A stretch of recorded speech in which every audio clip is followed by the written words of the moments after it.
Television reporters association of Bangladesh কর্তৃক আয়োজিত ২৬তম ট্র্যাব অ্যাওয়ার্ডের সাংবাদিকতায় বিশেষ অবদানের জন্য বাংলাদেশ মফস্বল সাংবাদিক ইউনিয়নের কেন্দ্রীয় সাংগঠনিক সম্পাদক ও চট্টগ্রাম রিপোর্টার্স অ্যাসোসিয়েশনের সভাপতি আরেফিন সোহাগ ভূষিত হওয়ায় সংবর্ধনা অনুষ্ঠান আয়োজন করে Chittagong reporters association CRA। MR মিলনের প্রতিবেদনে বিস্তারিত।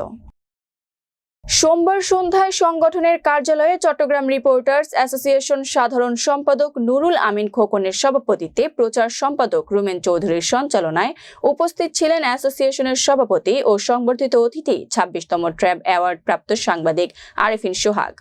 এছাড়াও সংবর্ধনা অনুষ্ঠানে অ্যাসোসিয়েশনের সাংস্কৃতিক সম্পাদক আমিনুল হক শাহিন দৈনিক নবচেতনা পত্রিকার চট্টগ্রাম ব্যুরো প্রধান হওয়ায় সংবর্ধিত করা হয়। সংবর্ধিত অতিথিদের সম্মান জানিয়ে বক্তব্য রাখেন দৈনিক কালের প্রতিচ্ছবি পত্রিকার সম্পাদক আল মামুন, মফস্বল সাংবাদিক ইউনিয়ন চট্টগ্রাম জেলার সভাপতি শহীদুল ইসলাম, সংগঠনের সাংগঠনিক সম্পাদক মোহাম্মদ রুবেল, দপ্তর সম্পাদক মোহাম্মদ আশরাফ, অর্থ সম্পাদক সাইফুদ্দিন রমিজ, সহপ্রচার সম্পাদক MR মিলন সহ অন্যান্যরা।